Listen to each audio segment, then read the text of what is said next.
The great space station called Nexus Prime floated in the darkness between stars. It was huge, bigger than most planets. Inside its metal walls, representatives from hundreds of alien species gathered in the main council hall. The air buzzed with worry and fear. Captain Ji-hoon Park stood near the back wall, his hands behind his back.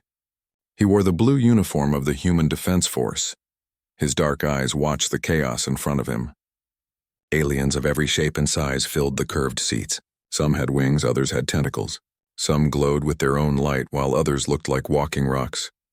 At the center of the hall, a bird-like alien stood on a tall platform. Her name was Skyweaver Thessian, and she came from a peaceful race called the Kirillin. Her feathers were like crystal, catching the light and throwing rainbows across the room. But today, those beautiful feathers looked dull and gray. "Please," Thessian said, her voice carrying to every corner of the hall. "My people have done nothing wrong. We are farmers and artists. We grow food and make music. We have never hurt anyone." A deep, angry voice boomed from the speakers around the room. It belonged to General Vorthak, leader of the Velthak Empire. His people were warriors, cruel and strong. They had conquered many worlds. "The Kirillin are liars," Vorthak's voice said. "They stole our sacred planets long ago. They must pay for their crimes. Give them to us, or we will take them by force." Ji-hoon knew this was not true. He had read the reports. The Kirillin had never been to Velthak space. They lived on peaceful worlds far away. But the Velthak Empire was powerful. They had millions of warships and billions of soldiers. Admiral Hyun Kim sat in the human section of the council. She was a small woman with gray hair and sharp eyes. She had fought in many battles and earned her rank through courage and skill. Now she listened as species after species voted to abandon the Kirillin. The vote began with the hegemony of Zelta. Their representative was a tall, blue-skinned being with 4 arms. "We vote to give the Kirillin to the Velthak," he said. "We cannot risk war with such a powerful enemy." Next came the crystal mines of Vega. Their speaker was a living gem that pulsed with light. "We also vote to abandon the Kirillin. Logic demands it. The needs of many outweigh the needs of few." One by one, they all voted the same way. The insect-like hive queens, the gas beings from the outer rim, the machine people of Titan Prime. All of them chose to save themselves instead of helping the innocent. Dr. Min-Soo Lee sat next to Admiral Kim. He was young for a doctor, but he knew more about alien life than almost anyone. He watched Thessian's feathers grow dimmer with each vote. The Kirillin were losing hope. "This is wrong," Min-Soo whispered to the Admiral. "The Kirillin are good people. They help everyone who asks. They share their knowledge freely." Admiral Kim nodded. She had visited Kirillin worlds before. Their cities floated in the clouds above gas giants. They grew food that could feed anyone, no matter what kind of alien they were. They made music that could heal sick minds. The voting continued for hours. 346 species voted to abandon the Kirillin. Only one species had not voted yet. The council leader, an ancient being called the High Arbiter, looked toward the human section. "The humans will now cast their vote," he announced. Admiral Kim stood up slowly. The entire hall went quiet. Everyone knew that humans were new to the galaxy. They had joined the Federation only 50 years ago. They were not very powerful compared to the old species. "The human species," Admiral Kim said in a clear, strong voice, "votes to stand with the Kirillin people." A wave of shocked whispers filled the hall. Some aliens made sounds of disbelief. Others shook their heads. The High Arbiter looked confused. "Admiral Kim, perhaps you do not understand. The Velthak Empire has threatened war against anyone who helps the Kirillin. Your species will be destroyed." Admiral Kim looked around the hall. She saw fear in every alien face. These beings who claimed to be wise and advanced were all cowards. "We understand perfectly," she said. "The vote is now complete. 347 species vote to abandon the Kirillin. 1 species votes to help them." She paused and looked directly at Thessian. "Humanity withdraws from this Federation Council, effective immediately." The hall erupted in chaos. Aliens jumped to their feet, shouting and arguing. Some tried to change their votes, but it was too late. Captain Ji-hoon Park smiled for the first time that day. He was proud of his admiral. He was proud to be human. Admiral Kim walked down from her seat toward the platform where Thessian stood. The Kirillin's crystal feathers were beginning to glow again, just a little. "Skyweaver Thessian," Admiral Kim said. Humanity offers you and your people our complete support. We will evacuate your civilians and fight alongside your warriors. Thessian's large, bright eyes filled with tears. But Admiral, your people will die. The Velthak have so many ships. Maybe, Admiral Kim replied. But we will not abandon friends in need. That is not who we are. Dr. Minsu Lee joined them at the platform. I've been studying your biotechnology, he told Thessian. If we combine it with human engineering, we might have a chance. Around them, the other alien species were leaving the hall. They moved quickly, not wanting to be associated with the doomed humans and Kiralan. Some looked ashamed, but they kept walking. Captain Ji-hoon Park activated his communication device. All human ships, this is Captain Park. Prepare for immediate departure. We're going to Kiralan space. Within hours, the human fleet was moving. Admiral Kim stood on the bridge of her flagship, the UES Dauntless.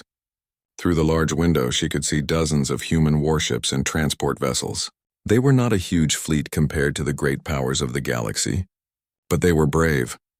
Admiral, the communications officer called out, we're receiving a message from the Veltak Empire. Put it on screen, Admiral Kim ordered. General Vorthak appeared on the main display. He was a huge reptilian being with red eyes and sharp teeth. His armor was black and covered with spikes. Foolish humans, Vorthak snarled. You have chosen to die with the Kiralan, very well. We will add your worlds to our empire after we crush your pathetic fleet. Admiral Kim looked directly at the alien general. General Vorthak, this is Admiral Kim of the Human Defense Force. We have a message for you too. She smiled coldly. Come and take them. The transmission ended. Around the bridge, human officers checked their weapons and prepared for battle. They all knew they were going to face impossible odds. The Velthak had hundreds of ships for every human vessel. But they also knew they were doing the right thing. Dr. Minsu Lee was already working with Kiralan scientists over long-distance communication. The aliens' biotechnology was amazing. Their ships could heal themselves. Their weapons used living energy. Combined with human tactics and determination, they might surprise the Velthak. As the human fleet jumped into hyperspace, heading toward Kiralan territory, word spread across the galaxy. Most species shook their heads at human foolishness. A few felt ashamed of their own cowardice. But on Earth and the human colonies, people watched the news with pride. Their military was going to help strangers who needed saving. That was what made them human. The race to Ethros, the Kiralan homeworld, had begun. The human ships dropped out of hyperspace near Ethros, the Kiralan homeworld. What they saw made their hearts heavy with sadness. The beautiful planet was in chaos. Ethros was not like Earth. It was a gas giant with many moons. The Kiralan lived on the largest moon, building their cities in the clouds. From space, their floating cities looked like jewels hanging in the sky. But now, many of those cities were dark. The Kiralan were trying to evacuate their people before the Veltak arrived. Commander Daehyun Choi stood in the transport bay of his ship, checking his equipment one last time. He was a big man with kind eyes and steady hands. Behind him, 50 human soldiers prepared their gear. They were going down to help with the evacuation. Listen up, Daehyun said to his team. The Kiralan are peaceful people. They've never fought a real war. We're here to help them move their civilians to safety. Be respectful and work fast. We don't have much time. The transport ship flew down through the colorful clouds of the moon. When they broke through, Daehyun saw the Kiralan cities up close for the first time. They were incredible. The buildings were grown, not built. They looked like huge flowers made of crystal and metal. Bridges of living light connected them through the air, but everywhere there was panic. Kiralan families flew through the sky on their natural wings, carrying whatever they could. Their children cried with fear. Their elders moved slowly, not wanting to leave their homes. The transport landed on a platform near the largest city. Daehyun and his soldiers were met by a young Kiralan engineer named Harmony Singer Vren. She was small, even for her species, with bright green feathers that sparkled with nervous energy. Thank you for coming, Vren said in accented English. We never expected anyone to help us. We're here now, Daehyun replied. What do you need us to do? Vren led them through the city. As they walked, she explained the problem. Our cities are alive. They cannot simply be moved. We must shut them down carefully or they will die, but it takes time we do not have. Daehyun looked around at the amazing buildings. The walls pulsed like heartbeats. Lights flowed through them like blood. Can you teach us how to help? Your people cannot connect with our biotechnology directly, Vren said. But you can help us carry things and move people. Your soldiers are strong, they worked for hours. Human soldiers helped Kiralan families pack their most important belongings. Children who had never seen aliens before stared at the humans with wide eyes. Some were afraid, but most were curious. One little Kiralan girl tugged on Daehyun's uniform. "Are you really going to fight the bad people?" she asked. "Yes," Daehyun said, kneeling down to her level. "We're going to protect you and your family." The girl smiled and handed him a small crystal that glowed with soft light.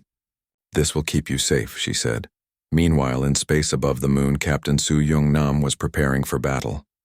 She commanded a mixed fleet of human and Kiralan ships. The human vessels were built for war, with thick armor and powerful weapons. The Kiralan ships were beautiful but not made for fighting. Captain Nam was a smart woman with short black hair and quick reflexes. She had studied every battle the Velthak had ever fought. She knew their tactics and their weaknesses. The Velthak always attack in the same pattern, she explained to her officers during a strategy meeting. They come in with overwhelming force, expecting their enemies to surrender quickly. They're not used to real fights. Lieutenant Jihu Yang, who sat at the communication station, had been listening to Velthak radio messages. He was young but very smart about intelligence work. "Captain," he said, "I've been analyzing their communications. The Velthak aren't just coming to punish the Kiralan. They want something else. What do you mean?" Captain Nam asked. Jihu pulled up a star chart on the main screen. "Look at this. Ethro sits right on top of the largest deposit of quantum-fold crystals in the galaxy. Those crystals are what make faster-than-light travel possible." Captain Nam stared at the data. "So this whole thing about ancient crimes is just an excuse?" "Yes," Jihu replied. "They want to control the galaxy's fuel supply. This information changed everything. If the Velthak got the crystals, they could control trade routes and travel between star systems. Every species in the galaxy would have to obey them." On the planet's surface, Dr. Min-Soo Lee was working with Kiralan scientists in their main research facility. The building was like a giant flower, with rooms that changed shape based on what work was being done inside. Dr. Lee was amazed by Kiralan technology. Their computers were alive. Their tools grew from special seeds. Everything they made worked in harmony with nature. "Your bioacoustic systems are incredible," he told the chief Kiralan scientist. An elderly being named Void touched Kieran. "They can make matter vibrate at the molecular level." Kieran nodded sadly. "But they cannot make weapons of war. We have never needed to hurt anyone." "Maybe we can change that," Dr. Lee said. "What if we combine your bioacoustics with our targeting systems? We might be able to create something new." They worked together, sharing knowledge across the species barrier. Human engineering met Kiralan biology. The results were surprising. Back in space, long-range sensors started picking up movement in hyperspace. The Velthak fleet was coming. Admiral Hyewan Kim stood on the bridge of the UES Dauntless watching the sensor readings. The enemy force was huge. Hundreds of Velthak warships, each one bigger than the largest human vessel. "Admiral," the sensor officer called out, "I count over 300 enemy ships. More are still coming out of hyperspace." Admiral Kim nodded calmly. She had expected this. "Signal all ships. Prepare for battle, and open a channel on all frequencies." When the communications were ready, Admiral Kim spoke clearly and loudly. "This is Admiral Kim of the Human Defense Force. We stand with our Kiralan allies. Any ship that threatens them threatens us. Come and take them." The message went out across the star system. On Kiralan ships, the crews cheered. They had never heard such brave words before. But the Velthak response was quick and cruel. General Vorthak's voice boomed back over the radio. "Pathetic humans. You have chosen to die today. We will crush your little fleet and enslave your worlds. The Kiralan will watch their protectors burn." The first Velthak ships moved into attack position. They were dark and ugly, covered with weapons and armor. They looked like metal sharks swimming through space. Captain Nam gripped the arms of her command chair. "All ships, this is Captain Nam. Remember, we're not trying to win this battle. We're trying to buy time for the evacuation. Hit them hard and fast, then get out." The battle began with a surprise attack. Captain Nam had positioned her ships near the gas giant's rings. When the Velthak approached, the human vessels came out of hiding, firing everything they had. The first volley caught the Velthak off guard. 3 of their ships exploded in bright flashes. But there were so many more behind them. On the surface, Daehyun could hear the sounds of battle in space. Explosions lit up the sky like fireworks. He gathered his soldiers and the Karalan civilians they were protecting. "Time to go," he said. "The evacuation ships are ready." Young Vren was still working on shutting down the city's biosystems. "I need more time," she said. "If I do this wrong, the city will be in pain when it dies." "I'll give you all the time I can," Daehyun promised. In space, the battle was getting worse. The human ships were fast and smart, but they were outnumbered 10 to 1. One by one, they were being destroyed. But something strange was happening. The Karalan ships, guided by human tactics, were starting to fight back in ways no one expected. Their biotechnology was adapting to combat, learning from every attack. Dr. Lee and Kieran watched from the research facility as their joint creation was tested in battle.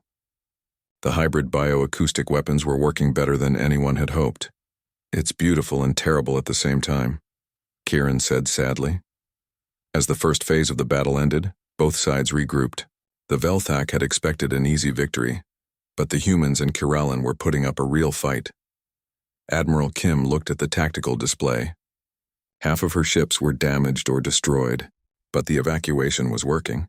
Thousands of Kiralan civilians were safely on transport ships heading away from the battle. The war for Ethros was just beginning.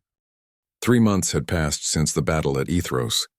The human and Kiralan fleets were scattered across 3 star systems, running and hiding from the massive Velthak armada. Every day brought new attacks. Every day more ships were lost. Dr. Yunji-Bei worked day and night in the research lab aboard the ship called New Harmony. She was a brilliant scientist with tired eyes and hands that never stopped moving. Around her, displays showed impossible equations and strange energy patterns. Across from her sat void-touched Kieran, the elderly Kiralan scientist. His crystal feathers were now completely white, a sign of great age and wisdom among his people. But his eyes still burned with curiosity. "The quantum phase technology is almost ready," Dr. Bei said, looking at the test results. "But it's dangerous. We're talking about shifting matter partially out of normal space." Kieran nodded slowly. "In our ancient stories, there are tales of singers who could step between worlds. Perhaps those stories were not myths. They had been working together since the evacuation from Ethros. The combination of human quantum physics and Kiralan bioacoustics was creating something new, something that might save them all." "Show me the latest test," Dr. Bei said. Kieran placed his feathered hand on a biointerface panel. The panel was alive, grown from Kiralan technology. It pulsed with soft light as Kieran sang to it in his native language. A small metal cube in the center of the lab began to flicker. First it was solid, then it became transparent like a ghost. Then it disappeared completely for a few seconds before becoming solid again. "Amazing," Dr. Bei whispered. "The object shifted into quantum space and back again. If we can do this with entire ships, we become like spirits," Kieran finished. "We can strike the enemy and vanish before they can strike back." Captain Ji-hoon Park stood on the bridge of his ship, the UES Ghostwalker. It was one of the first vessels equipped with the new phase technology. The ship looked mostly normal, but bioorganic circuits ran through its walls like veins. "Captain," his communications officer called out, "we're receiving a distress signal. It's coming from the Trillic sector." Ji-hoon knew about the Trillic. They were an insect-like species that the Federation had also abandoned. Like the Kiralan, they were peaceful. Like the Kiralan, they were now being hunted by the Velthak. "Set course for their location," Ji-hoon ordered. "Let's see if our new technology works in real combat." The Ghostwalker moved through space differently now. Instead of the smooth flight of normal ships, it seemed to skip and jump, appearing and disappearing like something from a dream. When they arrived at the Trillic homeworld, they found it under attack. Velthak ships surrounded the planet, bombing cities and destroying anything that moved. The Trillic defense force was tiny and desperate. "All stations prepare for phase combat," Captain Ji-hoon announced. "Remember, we hit hard and disappear. We're ghosts in the void." The Ghostwalker suddenly appeared right in the middle of the Velthak formation. The enemy ships were so surprised they barely had time to react. Ji-hoon's weapons fired at point-blank range, destroying 2 Velthak cruisers instantly. Before the other enemy ships could return fire, the Ghostwalker vanished again. It reappeared behind the Velthak fleet, fired again, then disappeared once more. "What's happening?" the Velthak commander screamed over the radio. "Where are they?" The human ship was like a nightmare to the Velthak. They could not predict where it would appear next. Their weapons could not lock onto a target that existed only half the time. In 15 minutes, Captain Ji-hoon's single ship destroyed 8 Velthak vessels and crippled 5 more. The rest of the enemy fleet retreated in confusion and fear. The Trillic were saved, but that was not the end. Word of the victory spread quickly. Other abandoned species began to hope. Maybe the humans and Kirillin could help them too. Major Sulgi-wan led a joint commando unit on a secret mission deep in Velthak space. Her team included both humans and Kirillin, working together like they had trained for years instead of months. Their target was a Velthak research station hidden in an asteroid field. Intelligence reports said the station held important enemy secrets. "Remember," Sulgi whispered to her team as they approached in a stealth ship. "We go in quiet, get the data, and get out. No unnecessary fighting." The team moved through the asteroid field carefully. The Velthak station was built inside a large asteroid, hidden from casual observation. But the human sensors found it easily. They landed their small ship on the station's outer surface and cut through the hull with Kirillin biotools. The technology was perfect for the job, making no noise and leaving no trace. Inside the station, they found something horrible. The Velthak were not just conquering species, they were studying them. In laboratories throughout the station, they kept samples from every race they had defeated. They were learning how each species was different, how they were special. "Look at this," one of Sulgi's soldiers whispered, pointing at a computer display.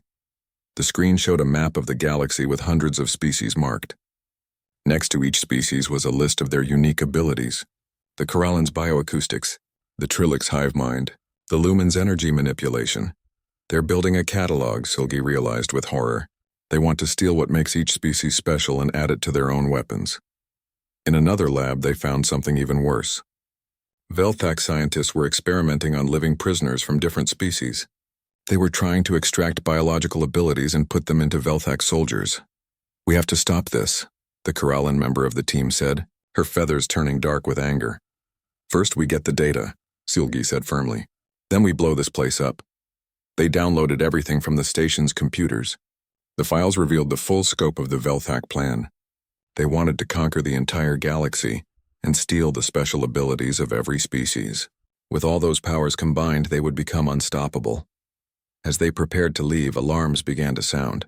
They had been discovered. "So much for quiet," Sulgi muttered, drawing her weapon. The team fought their way back to their ship, with Velthak soldiers pouring in from every direction. The combination of human tactics and Kirillin bioweapons proved deadly. But there were so many enemies. Just as they reached their ship, a Velthak blast hit their Kirillin teammate. She fell to the ground, badly hurt. "Leave me," she whispered. "Save the data."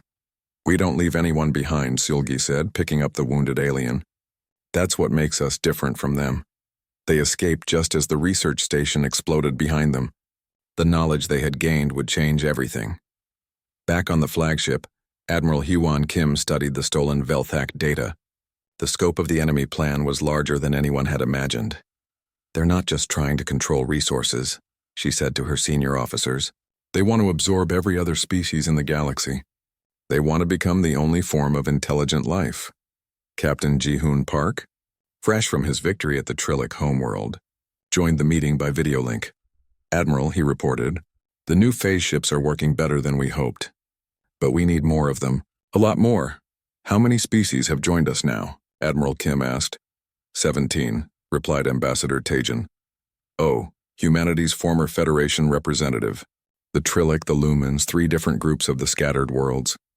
Even some individual ships from Federation species whose governments are still hiding." "It's not enough," Admiral Kim said. "The Velthak have millions of ships. We have hundreds." Dr. Yoonji Bae entered the meeting room, carrying a data pad with the latest research results. "Admiral," she said excitedly, "I think we've found a way to mass-produce the phase technology. If we can set up manufacturing facilities in the Outer Rim, we could have a real fleet within 6 months." "The Velthak won't give us 6 months," Captain Park pointed out. "Then we'll have to buy time," Admiral Kim decided. "We keep running, keep hitting them where they don't expect it. We become a legend in the dark between stars." And so the Free Alliance was born. Not in a grand meeting or with formal papers, but in the desperate need to survive. Humans and Corallan worked together with species from across the galaxy. The weak and forgotten stood together against the strong and cruel. In the outer rim, hidden in nebulae and asteroid fields, they began to build a new kind of fleet. Ships that could phase between dimensions, weapons that combined the best of many species, crews that included aliens who had never worked together before. The galaxy had forsaken them all. But together, they were becoming something the Velthak had never faced before. They were becoming hope. The emergency alert rang through every ship in the Federation fleet. On the great space station Nexus Prime, panic filled the corridors as species that had once felt safe now faced their worst nightmare. The Velthak Empire was attacking the heart of the galaxy itself. Admiral Hayuan. Kim stood in the war room of her flagship, watching the battle reports come in. The Federation's main defense fleet was being destroyed piece by piece. The same species that had abandoned the Corallan were now crying for help. "Admiral," Commander Young Ho Kwak said, his voice tight with anger. "The Federation Council is requesting immediate assistance. They're offering us full membership and resources if we help them." Kim looked at the tactical display. Thousands of Federation ships were fighting desperately against an enemy they had helped create by their cowardice. In the civilian sectors of Nexus Prime, millions of innocent beings were trapped. "What about the evacuation of the civilian areas?" Kim asked. "It's chaos," Young Ho replied. "They never planned for this. The Federation leaders always thought they were untouchable." Dr. Min-Soo Lee joined them at the display table. His face was grim but determined. "Admiral, our scouts report that the Velthak are using bioweapons now. They're not just trying to conquer Nexus Prime. They want to harvest every species there for their research." Kim felt sick. After months of fighting, she knew what Velthak harvesting meant. Every unique ability, every special trait that made each species different would be stolen and added to Velthak weapons. "How long before Nexus Prime falls?" she asked. 6 hours, maybe 8, Young Ho answered. "The Federation fleet is breaking apart." Kim closed her eyes for a moment. These were the same beings who had voted to abandon the Corallan. They had chosen safety over justice. They had turned their backs on the innocent. But among them were children who had done nothing wrong. There were young beings who had never voted to abandon anyone. There were species that had been forced to vote by their leaders. "Signal the fleet," Admiral Kim ordered. "All ships prepare for immediate jump to Nexus Prime." "Admiral?" Young Ho looked surprised. "Are you sure about this?" Kim looked at him steadily. "Commander, what did I tell the Velthak when this all started?" Young Ho smiled for the first time in weeks. "You told them to come and take them, and that's what I meant. All of them, even the ones who don't deserve it." The Free Alliance fleet emerged from hyperspace around Nexus Prime to find a battle unlike anything they had ever seen. The massive space station was surrounded by burning wreckage. Federation ships drifted through space, their crews dead or dying. But the Velthak fleet was huge beyond imagination. Thousands of dark warships filled the space around the station, like a swarm of metal insects. Captain Su-Yung Nam commanded the space battle from her new flagship, a hybrid vessel built with both human and Corallan technology. Around her, the bridge crew included humans, Corallan, Trillic, and 3 other species. "All phase ships begin Ghost Protocol," she ordered. "Remember, we don't need to win this battle. We just need to buy time for the evacuations." The Alliance ships began to phase in and out of normal space, appearing behind enemy lines to strike and vanish. The Velthak, who had been expecting an easy victory over the broken Federation fleet, suddenly found themselves fighting ghosts. Captain Jae-hoon Park's Ghostwalker appeared inside the Velthak formation, so close to their flagship that the enemy couldn't fire without hitting their own ships. "This is for every species you've tried to harvest," he said, firing all weapons directly into the Velthak command ship. On the ground inside Nexus Prime, Colonel Jahoon An led the evacuation efforts in the civilian sectors. The massive space station was like a city, with billions of beings from hundreds of species all trying to escape at once. "Priority goes to the children and elderly," An ordered his troops. "I don't care what species they are. Get them to the evacuation ships first." His soldiers worked alongside volunteers from every species in the Alliance. Humans carried Trillic youngsters. Corallan sang calming songs to frightened Federation children. Species that had never worked together before now fought side by side to save innocent lives. But the evacuation was not going fast enough. The Velthak were breaking through the station's defenses. Dr. Yunji Bei worked frantically in her mobile laboratory aboard a support ship. She was trying to perfect the largest bioacoustic weapon ever created, with help from Harmony Singer Vren and the other Karalan scientists. The frequency has to be exactly right, Vren said, her feathers glowing with concentration. Too low and it won't work. Too high and we might hurt our own people. What exactly will this do? Dr. Bei asked. Velthak soldiers have neural implants that control their aggression and fear, Vren explained. If we can broadcast the right bioacoustic frequency, we can disrupt those implants across their entire fleet. The weapon was ready just as the Velthak began boarding Nexus Prime itself. Thousands of enemy soldiers poured through the station's broken defenses, their weapons ready to harvest anyone they found. Now, Dr. Bei shouted. Harmony Singer Vren and 50 other Karalan began to sing. But this was not the beautiful music they usually made. This was a song of war, broadcast on frequencies that could penetrate any barrier. The effect was immediate. Throughout the Velthak fleet, soldiers suddenly stopped fighting. Their neural implants sparked and failed. For the first time in their lives, they felt real fear. They felt doubt. Many Velthak soldiers simply collapsed, overwhelmed by emotions they had never experienced. Others began to retreat, no longer driven by artificial aggression. But the victory came at a terrible cost. The battle for Nexus Prime became a funeral pyre for heroes on both sides. Captain Park's Ghost Walker was finally overwhelmed by enemy fire. He and his crew died buying time for evacuation ships to escape. Commander Daehyun Choi led the last group of civilians to the evacuation ships, but a Velthak blast caught him just as they reached safety. He fell, mortally wounded. The little Kiralan girl who had given him a crystal months ago knelt beside him. "You kept me safe," she whispered. "Just like you promised." Daehyun smiled as the light faded from his eyes. "That's what friends do," he said. The battle raged for 18 hours. When it was over, the Velthak fleet was in full retreat, their command structure broken by the bioacoustic attack. But Nexus Prime was destroyed, its ancient halls now floating debris in space. Admiral Kim stood in the ruins of the Federation Council chamber, which was now aboard one of the evacuation ships. Representatives from dozens of species surrounded her, but they looked very different than they had months ago. These aliens were humble now. They had seen their mighty Federation crumble in hours. They had watched humans die to save them, even after they had abandoned humanity's friends. The High Arbiter, the ancient being who had led the Federation Council, approached Admiral Kim with slow, "Careful steps, Admiral," he said, his voice full of shame. "We have wronged you and the Karalan people. We chose fear over justice. Can you ever forgive us?" Kim looked around at all the faces watching her. Some species had lost their homeworlds. Others had lost millions of their people. All of them had learned that cowardice was more dangerous than courage. "Forgiveness is not mine to give alone," Kim said.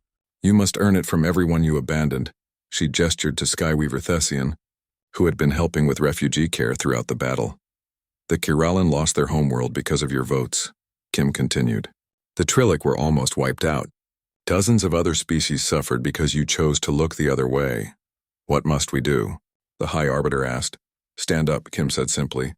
"The next time someone needs help, you stand up and fight for them. That's how you earn forgiveness."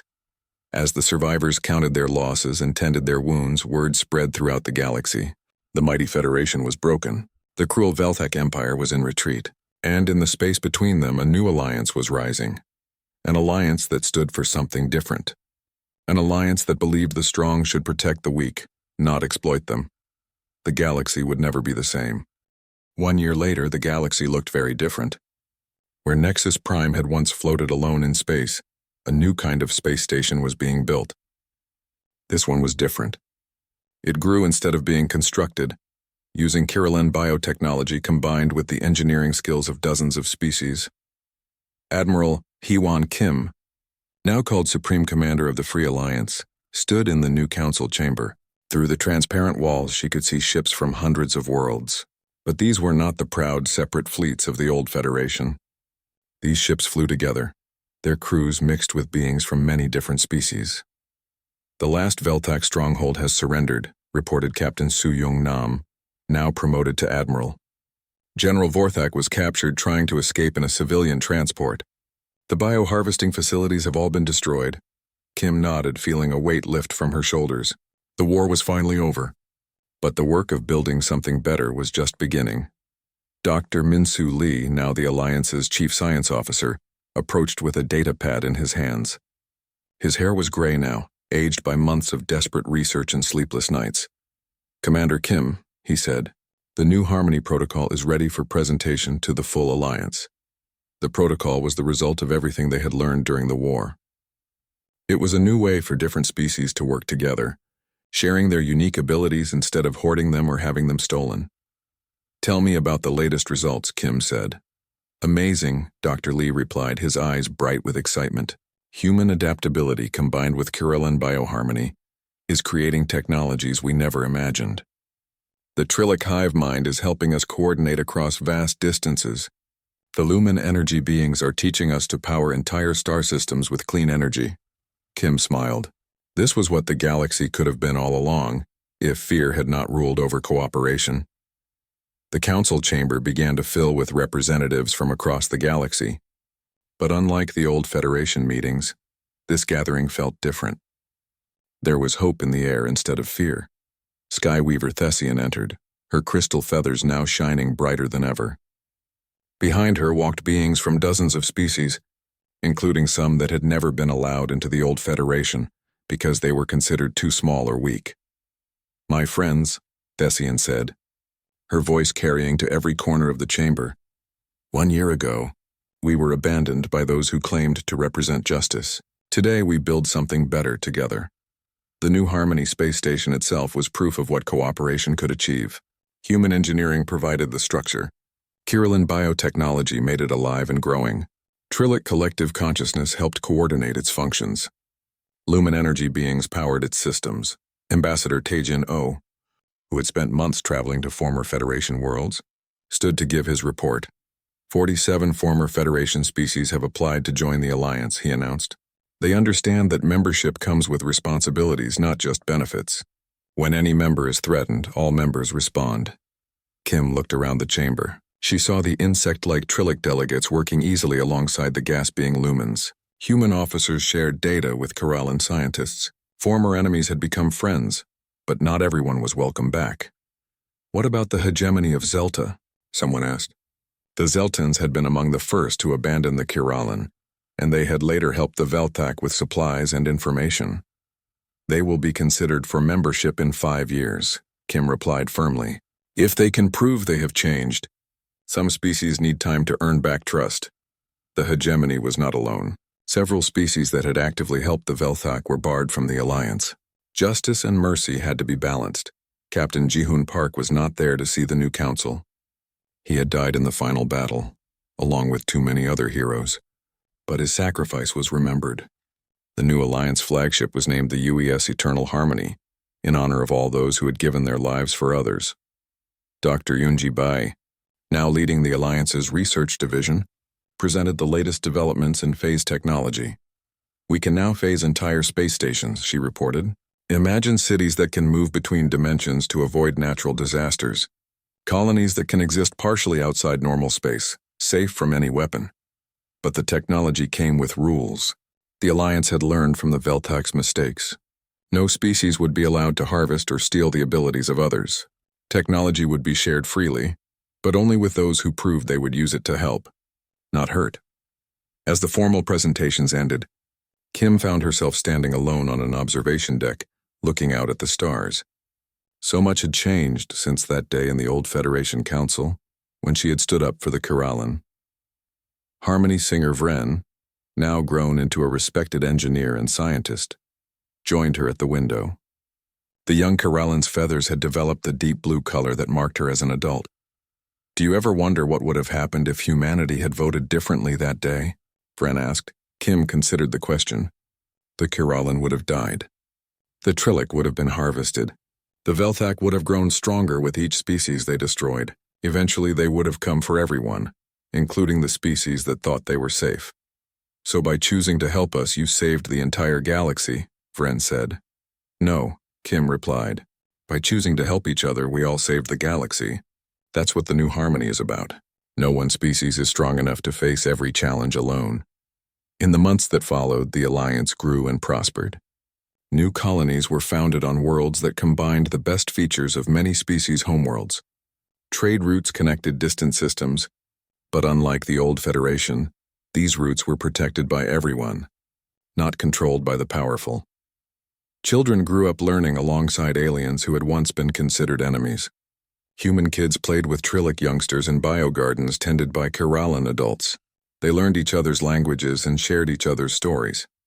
The memorial to the fallen was built in the heart of New Harmony Station.